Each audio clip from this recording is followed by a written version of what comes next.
יחד לב אל לב נפתח ונראה את האור שבשמיים. יחד לב אל לב נפתח בתקווה לאהבה. Shalom Lekulam, paz e plenitude a todos, sejam todos bem-vindos. Agora a nossa derachá desse Kabbalat Shabbat especial, Shabbat Agadol, Shabbat que antecede a festividade de Pessach. Hoje, na verdade, estamos ainda sendo regidos pela Parashá de Tzav, Parashá que regeu essa semana e que ainda não terminou. Vamos falar sobre ela amanhã, porque hoje eu gostaria de aproveitar para aprofundar com vocês alguns temas relacionados à festividade que estamos vivendo esse ano de forma especial, uma vez que Hag Matzot coincide com o final de Shabbat. E quero aproveitar para falar um pouco do momento que estamos vivendo. Essa semana foi uma semana bastante corrida, intensa para nós aqui da Sinagoga de Curitiba, em função de vários serviços inusitados e importantes que nos coube efetuar essa semana. Por ocasião dessa semana, nós tivemos estamos vivendo aí num período de Shivá pelo nosso irmão, que faleceu essa semana, na sexta-feira passada, na verdade, e que foi sepultado no último domingo. E coube a nós fazermos toda a preparação desse momento importante na vida da família, momento triste, porém que faz parte da vida, como nós dizemos sempre, que a morte judaica faz parte da vida natural, é um momento de transição, um momento de muita kedushá, de muita kavaná, de muita compenetração.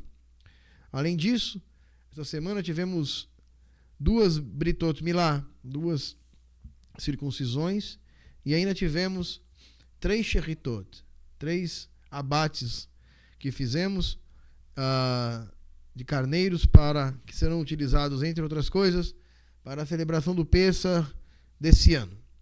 Portanto, 3 das mais importantes mitzvot foram cumpridas essa semana. E isso nos traz a ideia de que isso é judaísmo. O que é judaísmo? O judaísmo não é o estudo apenas. O judaísmo não é aquilo que eu acredito apenas. Não é aquilo que eu creio. O judaísmo é aquilo que eu faço. É aqui no plano de Asiá, no plano das ações, onde ele de fato acontece, onde ele de fato se manifesta, se materializa. É nesse plano que ele de fato se completa. Tudo bem lá? Eu sei. Nós estamos gravando esse estudo, então o problema de conexão não depende de nós, é um problema da rede externa, e por isso esse estudo está sendo gravado e depois será subido no nosso canal normalmente. Portanto, não é necessário que faça nenhum movimento aí nos nossos equipamentos. Vamos deixar tranquilamente, vamos deixar a coisa fluir naturalmente, não é preciso que façamos nada. Está sendo gravado. Bom, como eu dizia... bom avisar se quiserem avisar lá, está sendo gravado. Como eu dizia, essas 3 mitzvot importantes mostram que o judaísmo de fato é aquilo que a gente pratica, aquilo que a gente faz. Não é aquilo que eu acredito, não é aquilo que eu creio, não é aquilo que eu estudo, mas é aquilo que eu de fato coloco em prática. Como é dito na brahá que se faz na cadeira de Eliyahu antes da Brit Milá. Bem-aventurados que tu escolhes por cima de ti, para habitar em teus átrios, e que para os quais o cumprimento da Torá não há obstáculos, que se aproximam de ti e de tua sagrada Torá sem que tenham obstáculos. E os obstáculos são naturais, eles fazem parte da nossa vida natural, e elas são, na verdade, desafios que a vida nos impõe para reforçar ainda mais a nossa kavaná, a nossa emuná, a nossa fé, nossa confiança em Hashem, nossa devoção. Todas as mitzvot que nós encontramos da Torá foram trazidas ao povo de Israel quando eles ainda estavam no deserto. Então, cumprir as mitzvot no deserto eram muito mais difíceis, era muito mais difícil do que cumpri-las nos dias de hoje. Mesmo estando na diáspora. Sabemos que a diáspora não é apenas um lugar físico. A diáspora é uma condição espiritual e um estado de consciência. Uma condição espiritual porque estamos todos na diáspora, mesmo os que moram na terra de Israel. Não há a presença efetiva do Beit HaMikdash, da presença divina propriamente dita. Isso é algo que ainda haverá de acontecer à medida em que trouxermos essa divina presença ao mundo, para que se cumpra profeticamente aquilo que é dito na Sagrada Torá: Ve'asulim Mikdash, Ve'sheranti Betorem, construam para mim um santuário, para que eu habite, para que eu me manifeste no meio de vocês. Esse santuário não é apenas físico, ele não precisa ser. Você pode acreditar que ele se manifestará fisicamente, você pode entendê-lo como uma metáfora, você pode entendê-lo espiritualmente, cabalisticamente, mas todas as vezes em que nos reunimos, em que estabelecemos para Hashem e para a sua presença um sagrado lugar, onde ele se encontre confortavelmente entre nós, através de nossa kavaná, de nossa devoção sincera, estamos construindo o Beit HaMikdash. Isso é o que de fato estamos fazendo aqui. É isso que nos faz continuar a viver a fé judaica. Ajudar a promover uma estadia permanente de Hashem em nós, entre nós e por causa de nós, nesse mundo, nesse planeta.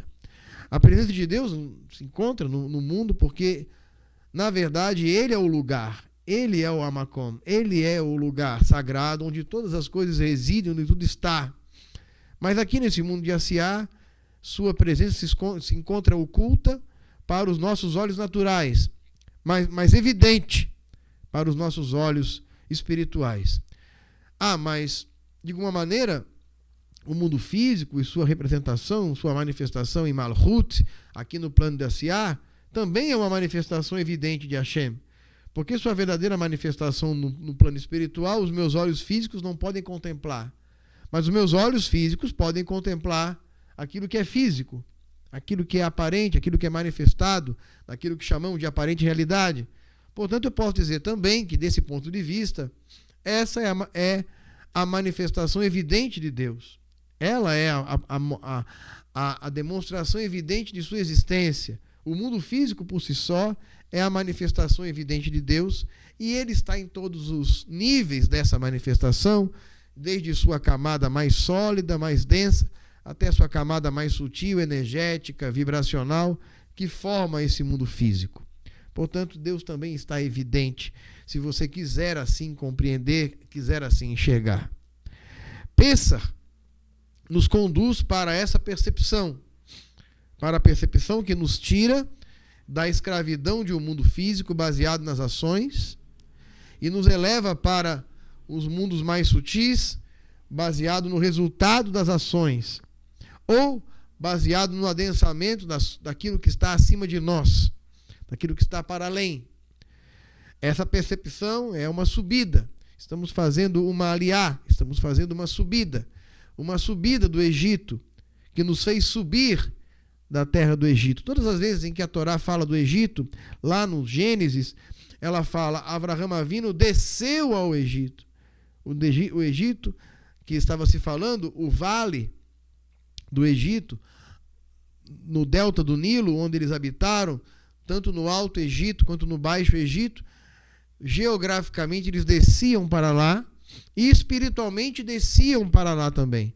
O Egito representa um nível inferior de nossa consciência. O que significa isso? Se eu não consigo exercitar a minha espiritualidade, eu estou vivendo uma baixa, eu estou vivendo uma fase, um momento, uma consciência muito inferior. Então eu preciso elevar a minha consciência a partir da minha liberdade. Primeiramente entendendo que eu não sou servo desse plano. Esse plano é o plano das expiações. Me cabe a experiência dele durante o meu tempo de vida física, enquanto alma que respira. Mas ele é o mundo das expiações pelo qual eu passo e me adenso para uma experiência que minha Neshama precisa viver nesse plano, buscando uma elevação maior. Esse é o propósito daqueles que se propõem a uma jornada espiritual de vida.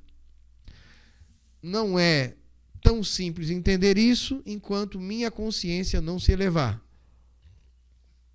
Eu sou o resultado de meu estado de consciência. Meu estado de consciência determina minha relação com a realidade, minha relação com a vida, minha relação com os planos diferentes em que minha alma se encontra.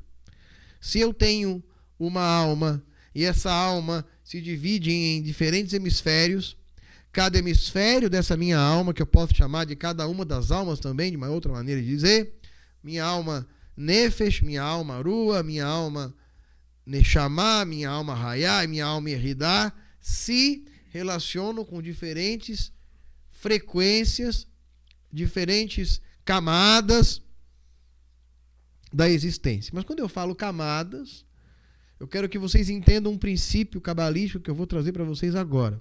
Essas camadas são meramente didáticas. O que eu quero dizer? Não existem essas camadas. Essas camadas só existem no desenho que a Kabbalah propõe, nesse diagrama, para a gente poder entender. Essas camadas não existem. O que existe são diferentes planos que se encontram simultaneamente misturados. É como se eu dissesse que nesse mesmo lugar, nesse mesmo mundo físico, diferentes frequências de ondas, amplitude moduladas, frequências moduladas de AM e FM, por exemplo, estão aqui. O antigo dial, hoje digital, me conecta com essas frequências que estão aqui. No mesmo lugar eu posso captar, eu posso modular diferentes frequências. Portanto, os mundos, eles estão entrelaçados. A gente fala de camadas para a gente entender. Mas, na verdade, se trata de diferentes frequências, diferentes estados de frequência, diferentes vibrações com as quais as diferentes frequências de minha alma como um todo se conectam. Vocês entenderam isso? Portanto, as diferentes frequências de minha alma, da mais física para mais sutil, da mais densa para mais sutil, se conecta com os diferentes níveis. E onde é que está a minha consciência? Minha consciência está aonde eu a coloco. Se a minha consciência está no físico, é porque ela só se conecta com essa frequência mais sólida, com essa frequência mais densa, que a gente chama de matéria, mais lenta da realidade. Quanto mais eu aumento a minha frequência, mais agudos, mais altas frequências, mais essas frequências se conectam com outros níveis dessa mesma realidade. Deu para entender? Pode falar. Claro que consegue, mesmo estando vivo. O mundo físico tem diferentes frequências. A alimentação é uma forma de se manifestar com essas frequências. As ações que eu faço nesse mundo, as emoções, a música, a frequência a qual eu me exponho, me coloca em contato com diferentes frequências. O mundo físico está representado pela Terra e, no entanto, a Terra, o mundo físico, está representado pelos 4 elementos: terra, água, ar e fogo, e cada elemento desse está conectado a diferentes frequências. Não fosse possível me relacionar com essas frequências aqui no mundo físico, minha passagem por ele seria uma passagem completamente cega e completamente inviável de se conectar espiritualmente. As coisas sagradas, por exemplo, que possuem aquilo que chamamos de Kedushá, é uma forma de nos conectar com essas frequências. O Sefer Torah, o Rumash, o nosso Sidurim, as nossas indumentárias rituais, o próprio rito tem essa ação de trazer ao mundo aspectos do plano de Beriá, e quando nós teatralizamos, entre aspas, esse nosso rito, nós estamos trazendo essas frequências do plano da criação. Então, sim, é possível se conectar. Nossos sábios dizem que eu preciso aprender a acessar o sagrado através do profano. O profano possui Sheriná. A Sheriná está em tudo. Na água que eu bebo, no café que eu bebo, na comida que eu como, nas pessoas com as quais eu me relaciono, nas emoções que eu sinto, nos pensamentos que eu tenho, no meu corpo, nas minhas ações, em todas elas. Sim, é possível. Tudo é uma questão de onde minha consciência, a minha percepção está alocada. Quando eu estou bebendo água distraidamente, eu estou apenas bebendo água. Mas se eu coloco consciência nessa ação, essa ação se transmuta em novas percepções. Então, sim, o mundo físico é o adensamento de todos os mundos. Malhut possui em si todas as demais Sefirot. E eu posso acessar todas elas através do plano de Malhut. Porque estamos no mundo das expiações, mas não estamos distantes. Por isso, nossos sábios disseram, aliás, a Torá nos traz esse texto que nos diz que essa lei que eu vos dei não está no céu para que digas quem subirá até lá para trazê-la. Não está no fundo do mar, mas ela está na vossa boca e no vosso coração. Portanto, a Torá é um portal, assim como as tefilot, as orações, assim como várias outras formas de interação com o mundo, são portais para que eu acesse diferentes níveis da realidade. E Peça nos convida a nos conectar com níveis mais elevados dessa jornada espiritual que temos aqui no mundo. Eu quero falar especificamente de Peça, ainda no Sefer Vaikra, no livro de Levítico. Depois eu vou lê-la novamente no livro de Shemot, capítulo 12, mas vou ler por enquanto aqui capítulo 23 de Levítico, que nos diz o seguinte, versículo 4: Estas são as festividades, Elea Moadei Adonai Mikra Kadesh. Estas são os Moadei. O que são? Moadei é o plural de Moed. Plural na forma absoluta e não construta é Moadim. Então, os que são as Moadim? São épocas. Épocas. Ele Moadei Adonai Mikra Kadesh. Moadei, épocas, momentos. Não são Zemanim, não são tempos. São Moadei, momentos, épocas. A diferença entre a palavra Moed e a palavra Ziman, ambas significando tempo em algum sentido, é a mesma diferença que nós temos no grego, onde nós temos Cronos e temos Kairos, que, aliás, na mitologia grega são duas divindades. Cronos é o deus que tudo come e que tudo destrói. É o tempo cronológico. Cronos. Saturno, na mitologia romana, Sefirá de Biná, o tempo que a tudo destrói, tudo vence, e tudo com o tempo deixa de existir. Mas Kairos é uma divindade na mitologia grega, no sentido filosófico, que tem apenas um chumaço de cabelo aqui próximo da testa, e que se ele passar, você pegar, você consegue dominá-lo, mas se ele passar, não tem cabelo atrás e você não consegue fazer com que ele volte. Então, Kairos é o momento. Portanto, há um mazal, há uma frequência, há uma energia vinculado a esses tempos. Então, quando ele fala Ele Moadei Adonai Mikraei Kodesh, estes são as épocas, os momentos de Hashem. E estes momentos são chamados Mikraei Kadesh, que são chamamentos, convocações. Mikra vem da mesma palavra de Vaikra e chamou. São chamados, são convocações sagradas, para que nessas convocações sagradas nos conectemos com o mazal dessas épocas. E qual é o mazal dessa época específica de Peça? Primeiramente, temos que entender qual é o mazal do mês de Nissan, que a Torá vai chamar de Aviv, que não é o nome do mês. Na verdade, a Torá chama esse mês de primeiro mês. O nome dele não é Aviv. Aviv é o nome da estação, primavera. O primeiro mês, que é o mês da primavera, que abre a primavera, esse mês possui o mazal. E esse Mazal é o Mazal de Áries, o Mazal do carneiro. Esse Mazal do carneiro é o Mazal que rege com sua força, com sua petulância, com seu enfrentamento, com sua teimosia, com sua bravura, todas as características daqueles que são regidos por esse Mazal, por esse signo do zodíaco, é a energia desse mês. A outra energia do mês é a própria energia da primavera.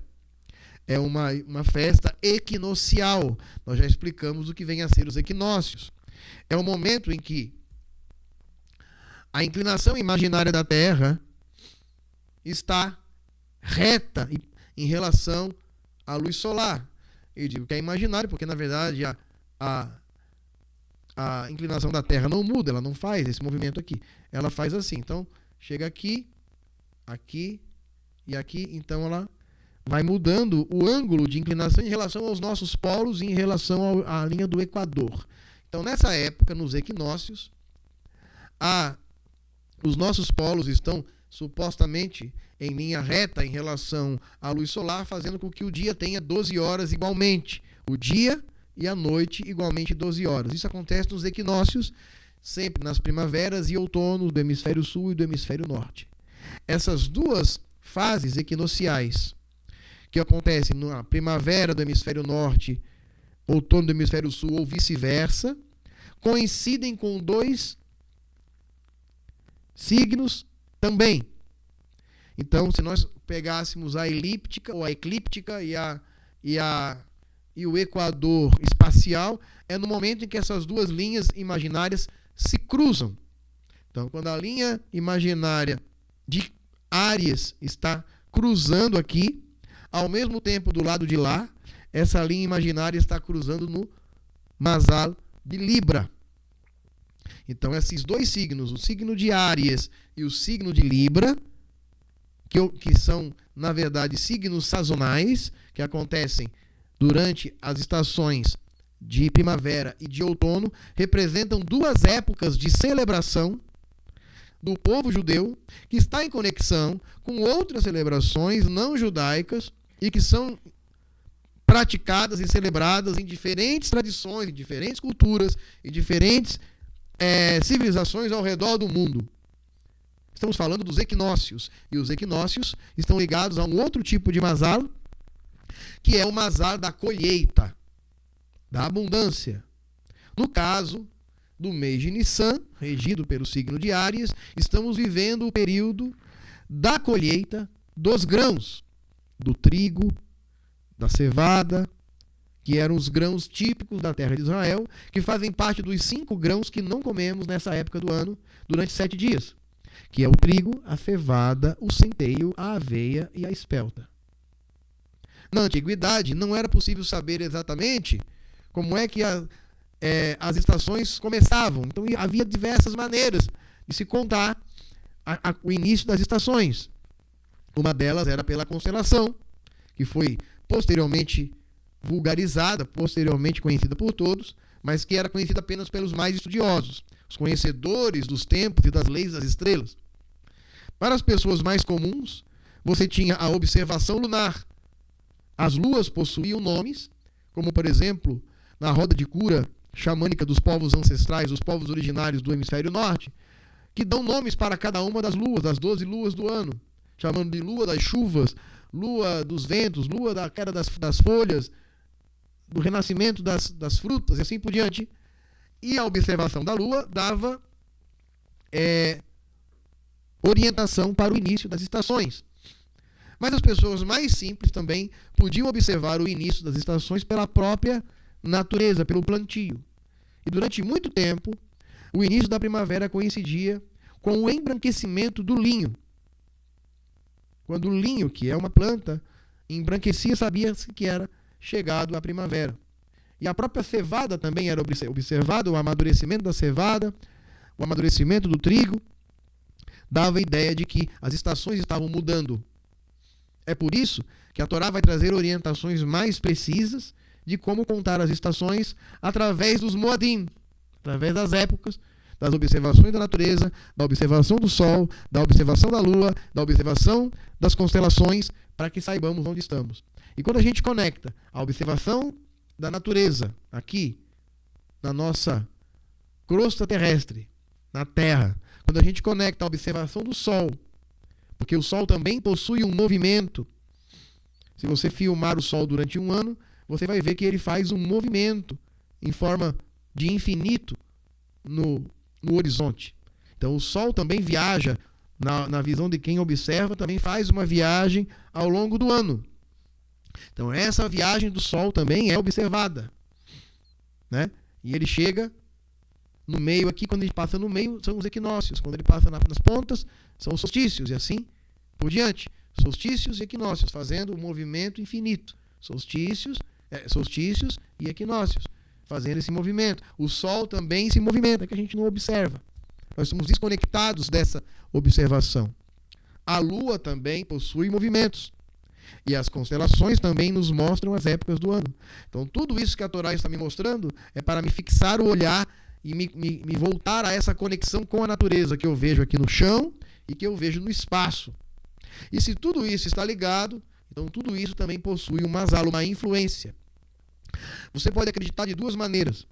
Você pode acreditar que os próprios astros, as constelações, o Sol, a Lua e a própria Terra exercem frequências que canalizam diferentes potências sefiróticas, por exemplo, zodiacais e etc.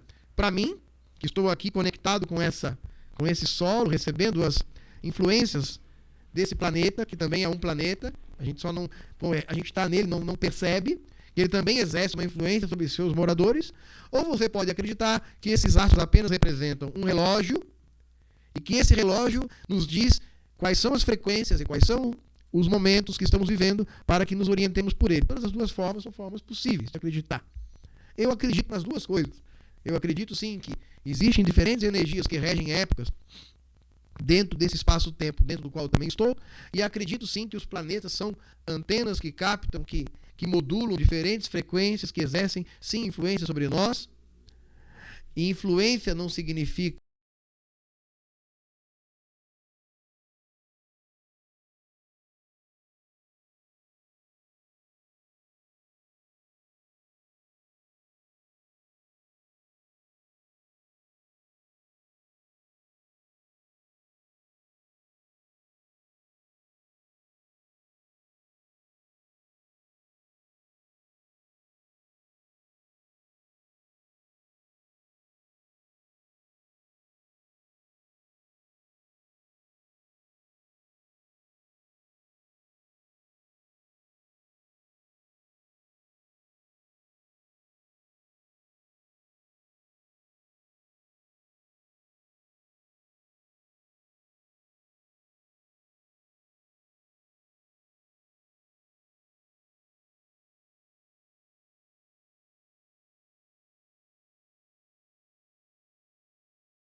como é que chama? Quando uma coisa é categórica, não significa que as coisas vão acontecer de acordo com essa influência, mas ela exerce uma influência.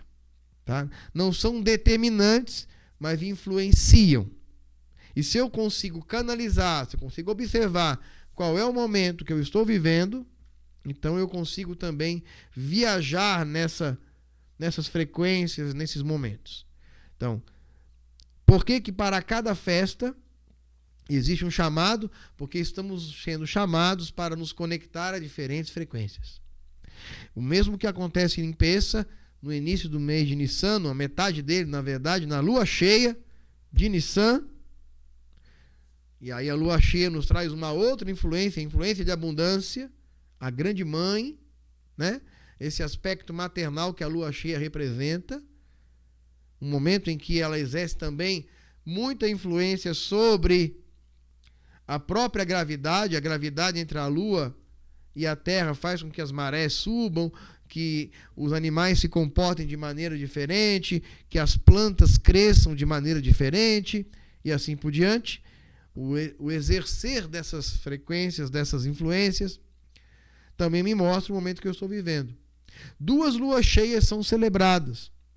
A nossa lua cheia aqui, lua cheia de Nissan, com a festividade de Pessa, e a lua cheia de Tishrei, que coincide com a festa de colheita dos frutos, que são as outras 5 espécies que lembram a terra de Israel, que além da cevada são a uva, a tâmara, o figo, a romã e a azeitona.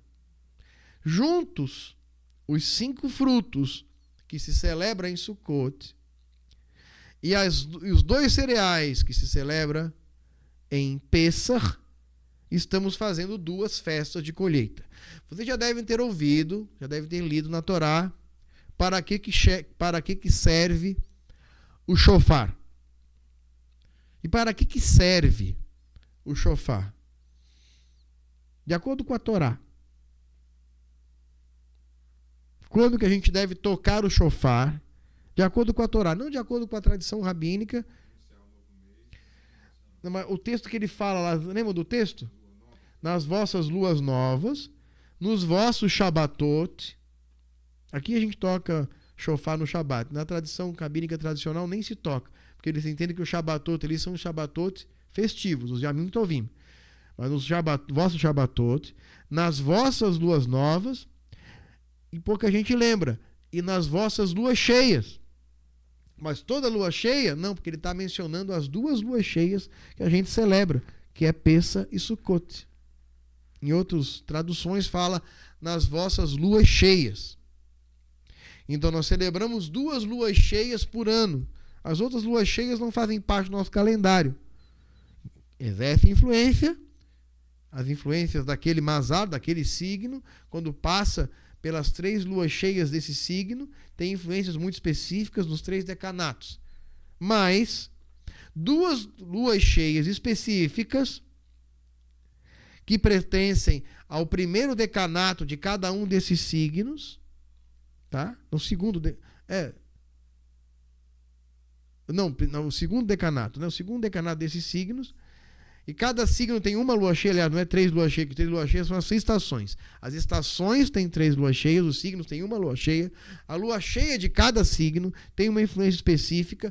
E a lua cheia de Tishrei, que é do signo de Libra, e a lua cheia de Nissan, que é do signo de Áries, tem influências muito específicas também. Esse ano, especificamente, vocês já perceberam que todas as festas têm tido fenômenos. No último Rosh Hashanah, Yom Kippur e Sukkot, parece que teve lua de sangue de novo. Nesse Pessa, nós teremos a lua rosa, que é uma lua cheia específica, que pertence àquilo que chamamos de apogeu da lua. Quando a lua está em sua fase mais distante da Terra. E eles chamaram isso de lua rosa. Tá? Ela não é rosa. Tá? Ela é um apogeu da lua quando ela está mais distante da Terra em todo o seu curso, porque o curso da lua em redor da Terra é elíptico e existem os apogeus quando ela está mais longe da Terra ou quando ela está mais próxima da Terra. E nós vamos viver um fenômeno astronômico nesse Pessa especificamente, na noite de Pessa, exatamente às 21h23, horário de Brasília, estaremos vivendo esse apogeu, o apogeu da Lua, mais distante da Terra, a chamada Lua cheia rosa. Foi noticiado em alguns meios de comunicação. Nós acreditamos cabalisticamente que isso tem uma influência importante sobre nós e cabe cada um estudar a natureza dessas influências, que a gente não vai ficar falando disso aqui agora, não dá tempo. Isso eu não consegui nem ler o primeiro versículo ainda. Então, Ele Amoadei Mikra Kadesh Mikra Kadesh significa que é uma santa convocação. Esse ano vai cair no domingo, não tem desculpa. Todo mundo vai estar na sinagoga, não apenas guardando Yom Tov de pijama. Estaremos aqui, se Deus quiser, se Hashem nos der forças para fazer nosso Shacharit no domingo, dia de Pessa, dia 15 de Nissan, conforme nossa celebração. Asher Tikeru, a qual determinou, a qual chamou Otam Bimoadam, chamou vocês, convocou vocês para estas épocas. Barodesh Harishon, e no primeiro mês, Ba'arba Asar, no dia 14, Lachodesh Bein Aravim Pesach La Hashem. E aqui está falando que o Pesach é dia 14, como nós celebrávamos até bem pouco tempo. Eu fiz um breve shiur sobre isso no último Shabat. E expliquei que essa mesma palavra, Bein Aravim, ocorre aqui com relação ao dia 14, mas também ocorre no dia 9 do mês de Tishrei. E a gente sabe que Yom Kippur é que dia? 10, né? Se Yom Kippur é 10, e a Torá menciona que o Bein Aravim do dia 9, então o mesmo vale para cá, de acordo com os nossos sábios. Nós desistimos de celebrar as nossas festividades de acordo com o entendimento literal que nossa mente pode ter. Nós já vemos dizendo, já vemos trazendo em anos anteriores, que há diferentes maneiras de se celebrar. Alguns celebram Pessah na noite de hoje, e amanhã celebram, na noite de amanhã, Hag Matzot, como nós também celebramos durante muito tempo. Alguns começam a contar Shavuot após o Yom Tov de Pessa, portanto, domingo à noite, nesse ano. Outros começam a contar a partir do primeiro Shabat, sétimo dia, que ocorre depois do Pessa, como nós celebrávamos até o ano passado. E nós dissemos que existem diferentes formas de celebrar. Mas o que nos vem ao coração nesse ano é: por que o nosso relógio tem que estar atrasado ou adiantado em relação ao relógio do nosso sábado de todo o povo de Israel?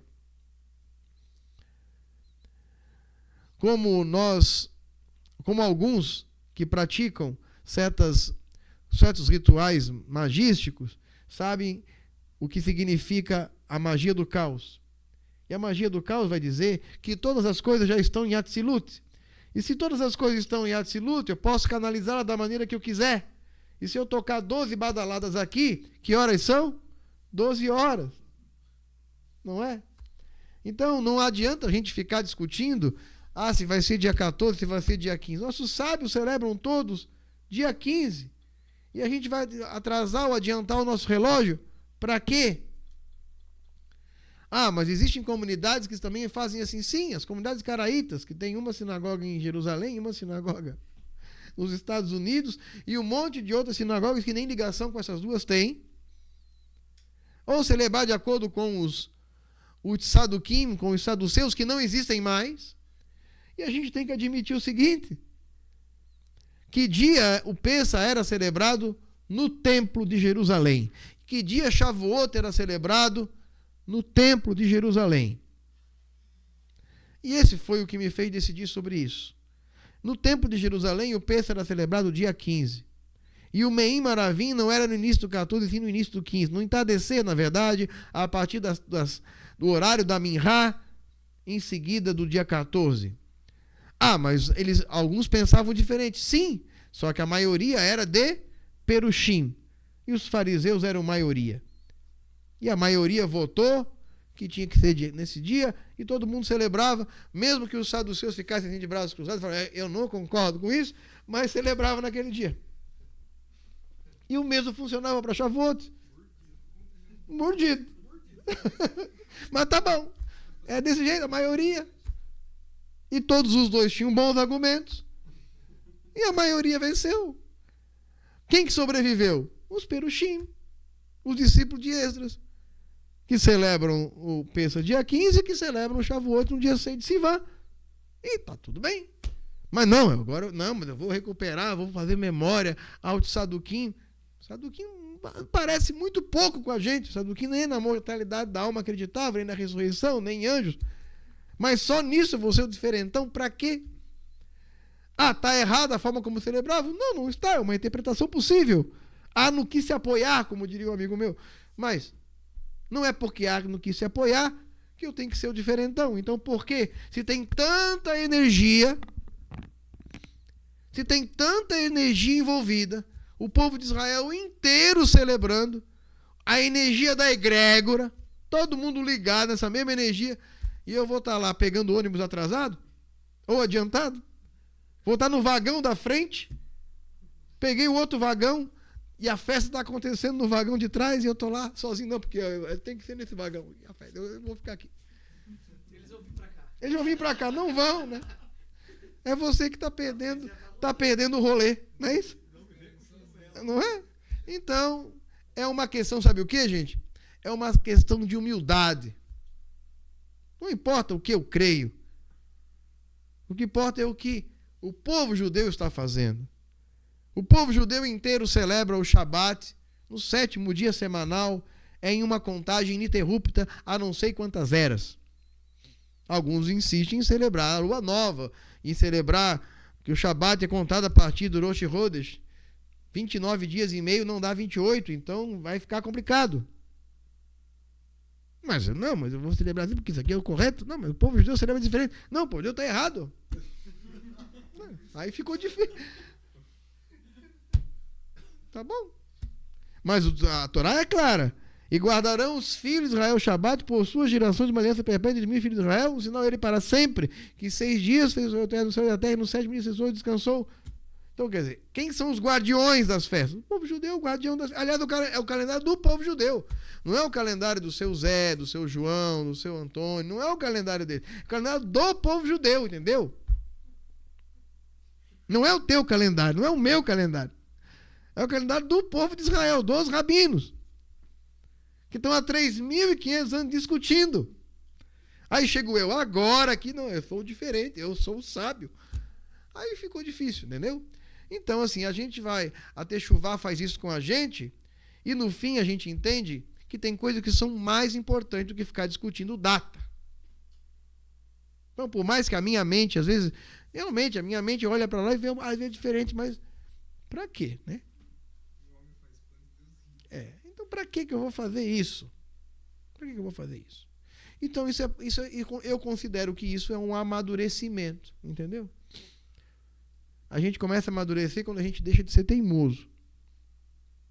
Então, por mais que eu estou certo, às vezes não é sobre estar certo, gente. É sobre estar junto. Não é? É sobre estar junto, não é sobre estar certo. É melhor ter paz do que razão. Não é? Então, porque o meu povo, eu escolhi o povo judeu como o meu povo, os rabinos são os rabinos do meu povo, são os meus mestres. Cabe apenas ser próximos a ele do que eles nos ensinam. O resto é ego. Então, continuando aqui.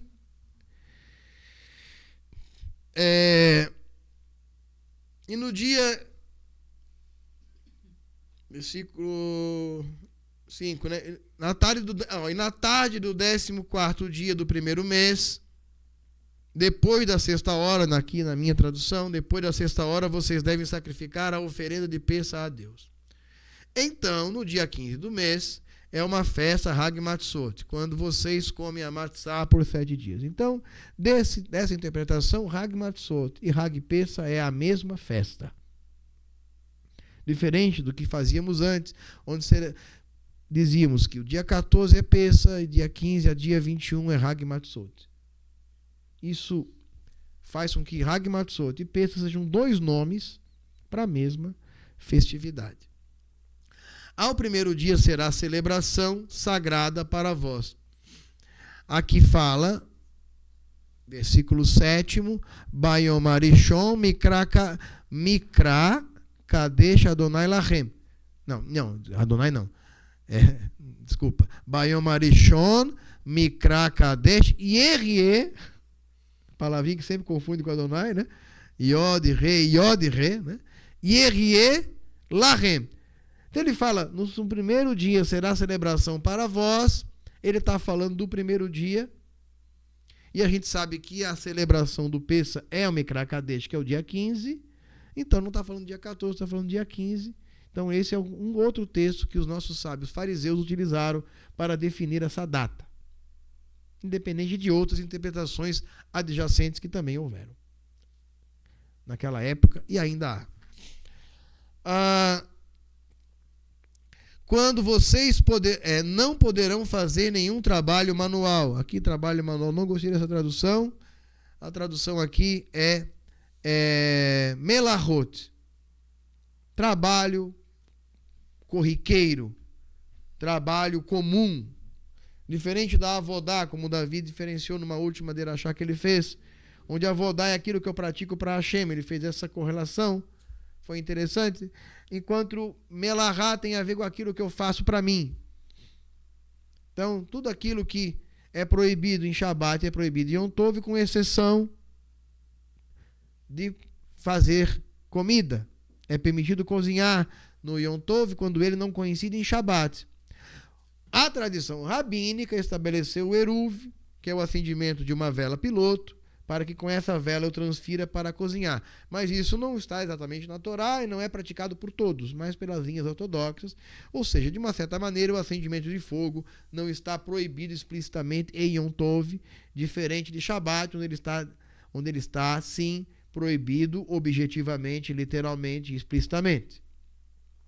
Portanto, pode-se cozinhar em Yom Tov, com exceção do cozimento de alimentos para se comer em Yom Tov, não para os dias depois.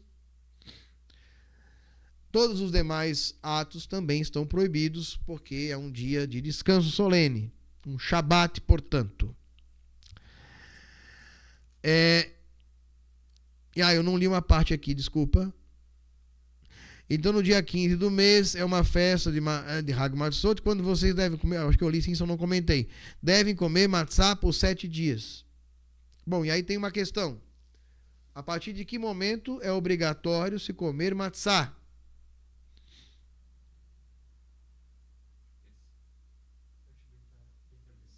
Do entardecer de que dia? Do entardecer não, do anoitecer. Que é? De 14 para 15, ou seja, de 15, né? Então, é obrigado a comer matzá durante 7 dias.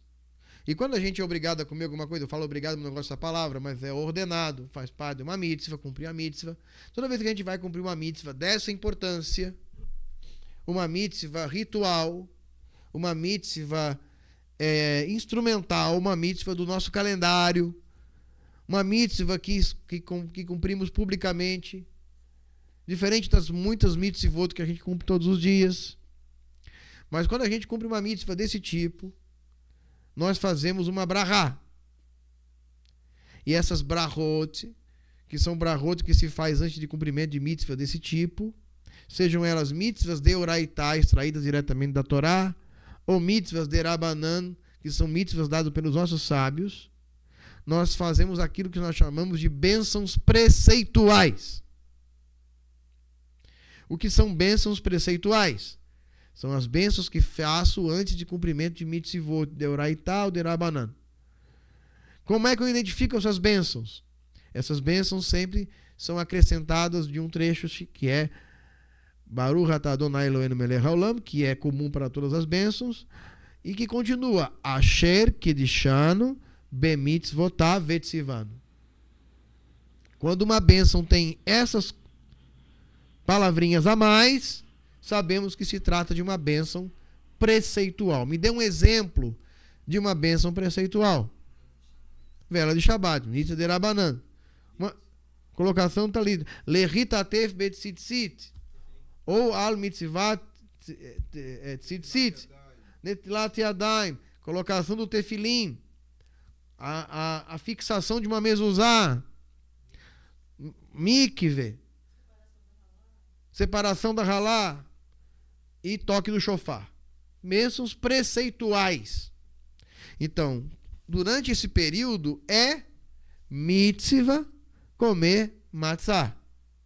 Então, para eu quando eu vou comer matzá todos os dias, pelo menos uma vez, quando eu for comer matzá, eu posso pensar nas vezes que eu vou comer. Então eu devo fazer essa mitzvah todos os dias, pelo menos uma vez, ao comer matzá, antes de comer matzá. A partir de que dia? A partir de amanhã à noite. A partir do Seder. A partir do Seder. Primeira vez que vai... Não é a primeira vez... Aí que tá. Não é a primeira vez que vai comer, mas é a primeira vez que se cumpre a mitzvah de comer. Eu digo isso porque hoje, por exemplo, nosso Kiddush de Shabbat tem matzá. E essa é uma questão importante. Quando é que nós fazemos a queima do Hametz? Não. Seria amanhã, exatamente. É no dia 14, não no dia 15. A queima do Hametz é feita no dia 14 pela manhã. Esse ano não teve como fazer porque Shabbat, né? A queima do Hametz. Então, se eu faço a queima do Hametz, eu faço a procura do Hametz no início do dia 14 à noite. Então, eu pressuponho que não há mais Hametz na minha casa. Óbvio. Faço a queima do Hametz pela manhã. Então, eu vou comer Hametz no dia 14? Não. Já é proibido comer Hametz no dia 14. Então, se é proibido comer Hametz no dia 14, eu posso comer matzá no dia 14. Mas estou comendo matzá não porque é uma ordenação comer matzá nesse dia, mas sim porque é proibido comer outro tipo de pão.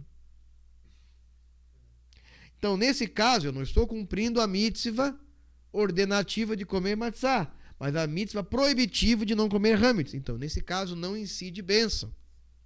Então, hoje, por exemplo, faremos a bênção sobre as matzot, típicas de Shabbat, um Shabbat que aconteceu no dia 14, né?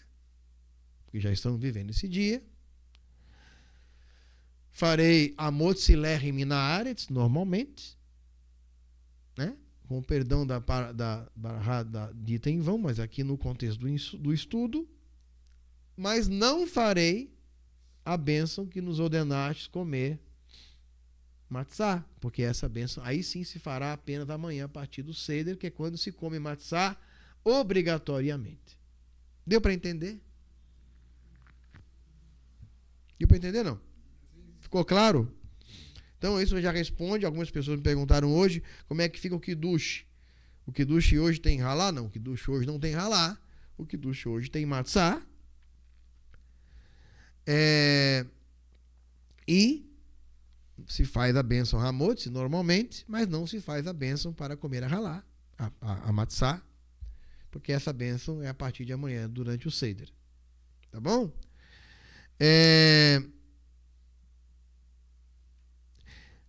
E ao primeiro dia será uma Mikra Kadesh, uma convocação sagrada para vocês.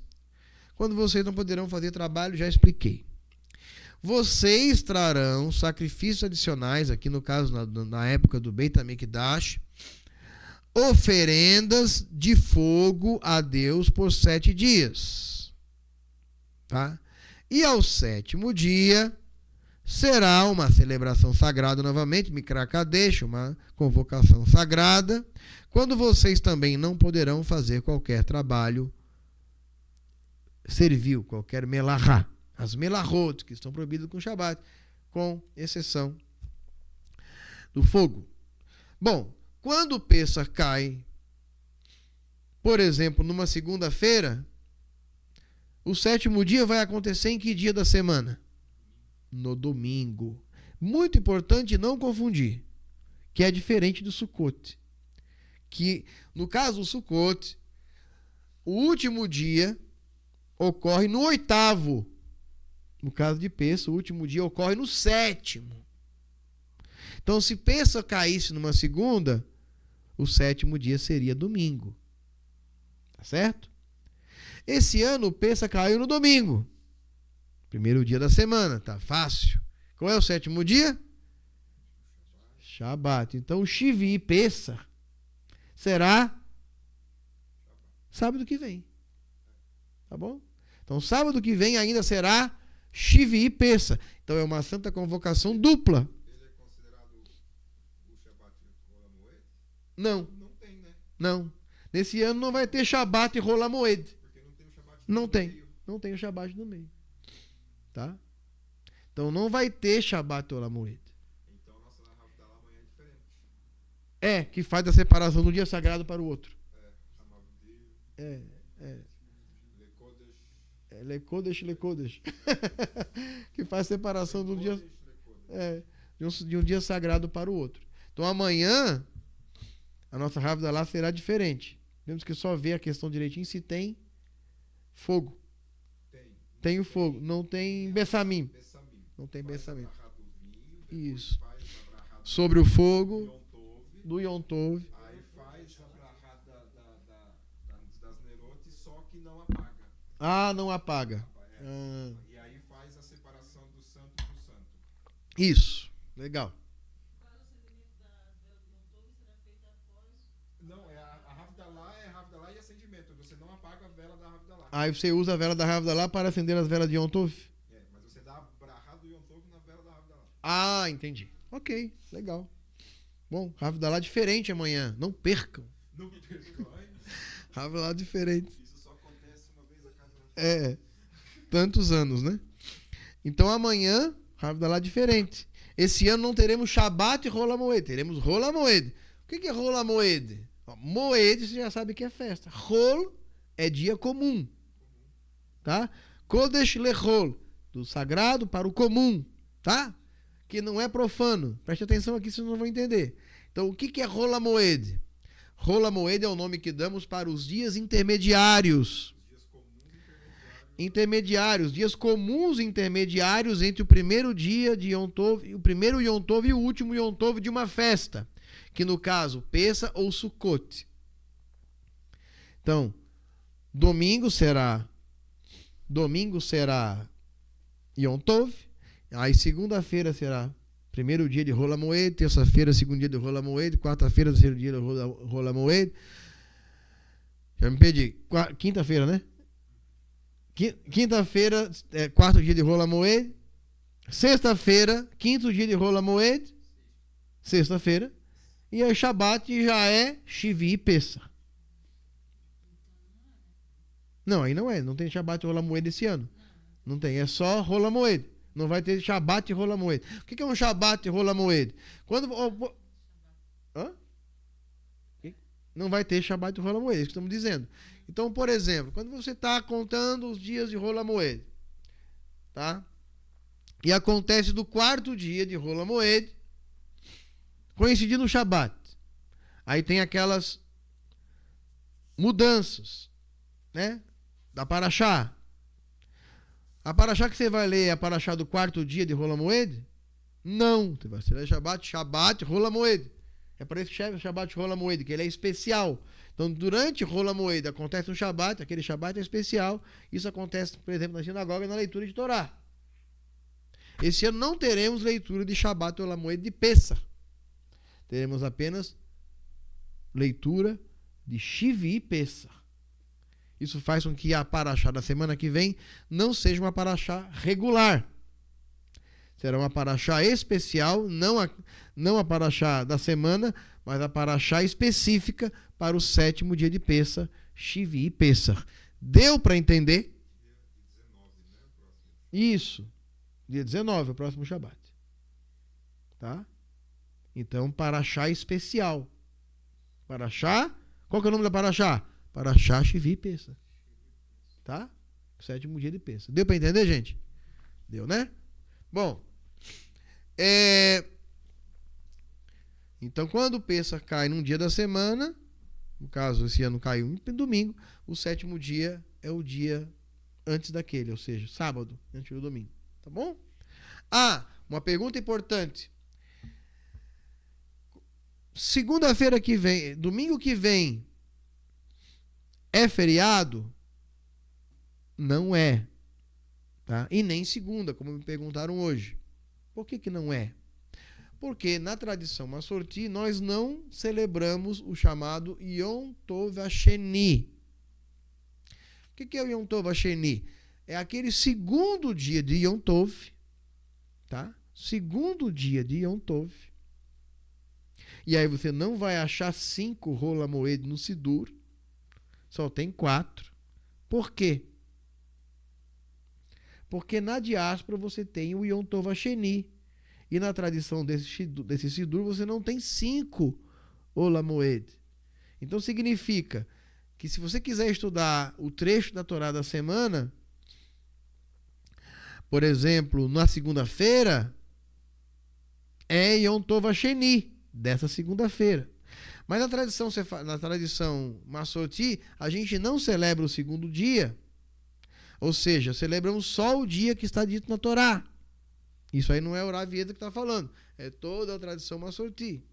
Mas por quê? Porque senão nós teríamos que parar também nesse dia. Os ortodoxos guardarão, portanto, o próximo domingo e guardarão segunda-feira como Yom Tov Hasheni e como Shabat. Tá bom? Então, na tradição Massorti não se faz isso. Então, na tradição Massorti não será Yom Tov essa próxima segunda-feira e não será Yom Tov domingo que vem. Guardamos apenas o dia lá da Torá, que é o dia do Shabat. Esse ano vai cair no domingo e o Shabat da próxima semana. Deu para entender? Dúvidas? Não? Tudo bem? Bom, é isso. Concluindo, eu quero trazer bem rapidinho aqui, não era para a gente se delongar tanto nessas partes mais técnicas, mas foi importante. Quero que vocês entendam aqui. O que eu vou ler agora é de cunho moral e simbólico. Então prestem atenção, não é mais técnico. Shemot, capítulo 12. Verso 43 em diante. Deus disse a Moshe e a Aharon: Vaiomer Adonai, aqui onde é Deus, aqui é Hashem, né? Vaiomer Adonai ele Moshe ve Aharon, Zot Hukat Pesa. Esse é o decreto de Pesa. Os Hukim, os decretos para os quais não precisa haver explicação. É um decreto. Zot Hukat Pesa. Esse é o estabelecimento, é a ordenança de Pesa. Kol Ben-Ehar lo yohel bo. O que é um Ben-Ehar? É um filho de um estrangeiro. Lo yohel bo. Não comerá sobre ele, não comerá com ele, não comerá dele. Dele o quê? Do cordeiro de Pesa. Isso nos leva à pergunta que todo ano as pessoas nos fazem. Um goi, portanto um Ben-Ehar, pode participar de um ceder de Pessah? Por quê? Porque esse cordeiro não é sacrificial. Esse cordeiro sacrificial que era oferecido no templo, que no Egito foi oferecido na última noite dos judeus no Egito, esse não se podia comer. Não é proibido a um não-judeu comer matzá. Não é proibido a um não-judeu comer erva amarga. Não é proibido a um não-judeu comer haroset. Não é proibido a um não-judeu beber vinho. Não tem obrigação. Significa que nós podemos convidar pessoas não judias para o nosso Pesa? Significa. Tem uma parte do ceder que fala: abre a porta e venham todos comer. Exatamente. Então é uma delicadeza celebrar Pesa com pessoas não judias. Isso é uma coisa que para alguns pode parecer nova. Não há qualquer impedimento, tá? Para se celebrar Pesa sem Brit Milá. Mas naquela época, quando havia o Beit HaMikdash e quando o cordeiro ou o cabrito de Pesa, porque nós explicamos semana passada que nem sempre era carneiro, o cordeiro, podia ser também um cabrito, quando ele era oferecido e ele não podia ser comido por uma pessoa não judia porque tratava-se de um sacrifício. E os sacrifícios, os korbanot, eram proibidos para pessoas não judias. Especificamente, os korbanot. O korban de Pessach, portanto, era proibido. Não há korban de Pessach hoje. Não temos, mas é bom dizer, porque as pessoas veem a gente assar carneiro. Por que a gente assa carneiro? Porque é gostoso e porque a nossa comunidade segue a tradição sefaradi. É por isso. Porque a culinária sefaradi é a culinária mediterrânea, influenciada pela culinária árabe. Os sefaradi também estão espalhados pelos países árabes e a tradição do Oriente Médio é comer cordeiro, é comer cabrito, é comer carneiro. Mas os Ashkenazim, por exemplo, têm uma tradição, isso não é uma tradição da nossa comunidade, porque não somos Ashkenazi, mas os Ashkenazi possuem uma tradição interessante de proibir comer cordeiro ou carneiro em Pessach, já para evitar a confusão. Então o que eles comem? Eles comem frango ou gefilte fish. Ras vechalom. Come frango ou gefilte fish. Frango a gente come todo dia, gente. Tendo franguinho caché, a gente come. Pensa, a gente quer comer carneiro porque é gostoso. Carneiro com hortelã, com alecrim, com mel. Oh, delícia. Dá a boca aqui. É por isso. Né? É por isso. Aquele carneiro que a gente vai assar amanhã à noite, que já está marinando lá agora. Oh, maravilha. Esse carneiro de amanhã não é o cordeiro de Pessach, gente. Não tem nada a ver, tá bom? Não vai assar com todas as suas entranhas. Não é carneiro no rolete, aquela coisa inteira assim. Não é no altar, a nossa churrasqueira mesmo aqui da sinagoga. É, exatamente. Não teria que ter batido ele hoje à tarde. Ele foi batido quarta-feira. Exatamente. Ou seja, não é. É apenas a culinária típica e simbólica. Só. Não tem valor sacrificial algum. É meramente culinário. Pode falar. O valor simbólico é porque, por causa do mês de Ares, o carneiro, uma lembrança do carneiro, mas é só uma lembrança. Ele não tem nenhum valor sacrificial, portanto, não incide nenhuma proibição sobre ele. Entenderam? É apenas um memorial. Memorial que apenas os sefaradi fazem, os ashkenazi fazem frango e gefilte fish. É um prato com peixe. E cenoura. Tá? Só fazem uma outra forma de celebrar o Pessach. Da mesma maneira que a gente celebra com gengibre, enquanto que os ashkenazis celebram com cebola ou rabanete, as raízes fortes.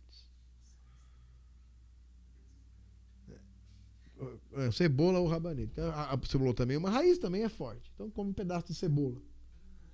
Ou come um pedaço de rabanete, que também é uma raiz, que também é forte. Aquele rabanete que parece uma beterraba pequenininha, branco por fora, vermelhinho, branco por dentro, vermelhinho por fora, que também arde para chuchu. A gente come um pedacinho de gengibre, também arde os olhos, a gente come com fé. Um pedacinho só molha na água salgada para dar aquela quebrada. Tá? É a nossa forma de celebrar. Essa sim, isso aí não é desconexão com os sábios, nem nada. Isso é a pluralidade judaica, não é grupos adjacentes, não é nada disso. São as etnias judaicas que celebram de diferentes maneiras. Tá? E nós celebramos dessa forma. Tá? Então não há proibição para quem não tem Brit Milá. Agora, celebrar um Seder de Pessach, como vocês dois hoje, tendo feito a Brit Milá, com certeza traz uma conexão diferenciada. Isso não tem dúvida. Porque vocês cumpriram sem querer o preceito, que era o preceito da época, típico para quem precisava fazer o Pessach. Por isso, quando vocês falaram da Brit Milá, eu falei, cheguem aqui na semana do Pessach, que eu acho que é a melhor época. Porque tem um valor simbólico. Vocês estão conectados àquelas almas que fizeram a Brit Milá, após terem saído do Egito, não eram judeus, no próximo Pessach tiveram que participar, porque lá tinham muitos Binei Nehar, muitos filhos de estrangeiro que não eram judeus, que saíram junto com os judeus do Egito, e que no Pessach seguinte, do ano seguinte, já no deserto, que queriam celebrar Pessach, tinham que estar vivendo a primeira condição de um guer, de um morador, de um praticante de certos números de leis, por exemplo, não estar comendo sangue, etc. E aí eles poderiam então pedir, porque está dito que o Toshav e o Sahir não comeriam dele. O Toshav é o transeunte, o acampador, aquele que vinha como os beduínos, que acampavam um tempo. Se ele passava por ali, e ele estava por ali, e ele falava, eu quero celebrar o Pêssar, não poderia, porque ele não teve vivência. Ele não praticava às vezes. E estou falando do cordeiro do Pêssar. E o Sahir era o assalariado, era a época de colheita, não judeus poderiam estar colhendo em nossas terras, e se ele se interessasse em celebrar o Pêssar, ele não poderia, mesmo se circuncidando. Ele, aliás, não poderia se circuncidar desse ponto de vista. Mas essas eram leis da época que não valem para hoje. Porque hoje não temos o cordeiro do Pêssar. Mas quem poderia? O Ger, o morador da terra. Só que o problema é que as Bíblias traduzem tudo por estrangeiro. O assalariado, a gente coloca assalariado, jornaleiro. O outro é o peregrino, que é o Toshav, eles colocam como peregrino. E o Ben-Ehar como estrangeiro.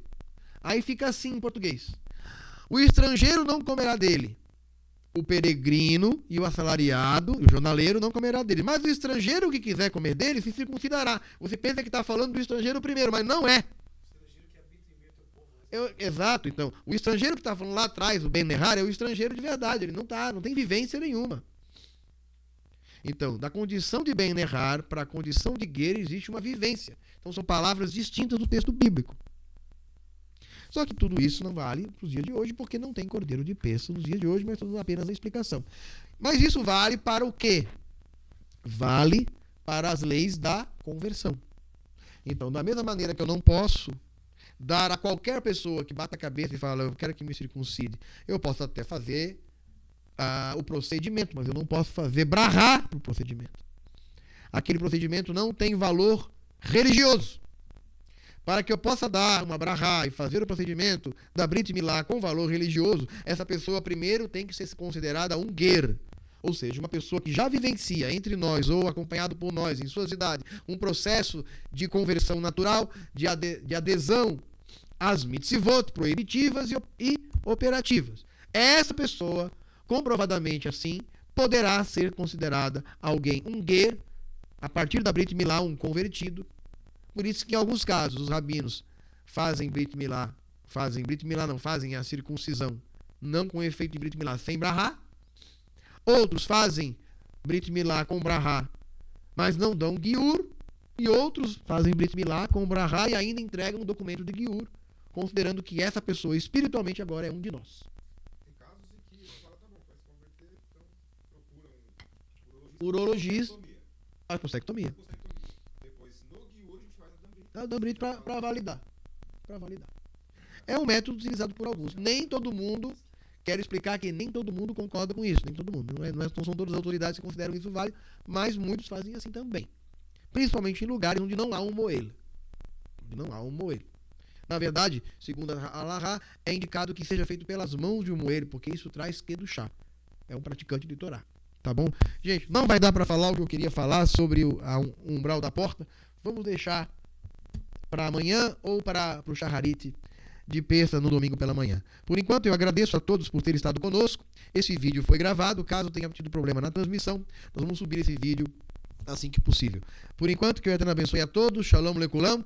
Paz e plenitude a todos. Shabbat, shalom, mevorach.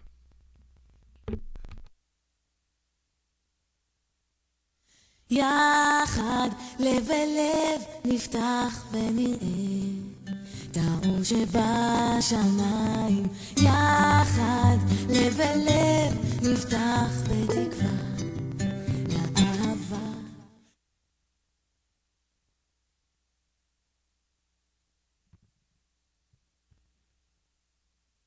Kiddush.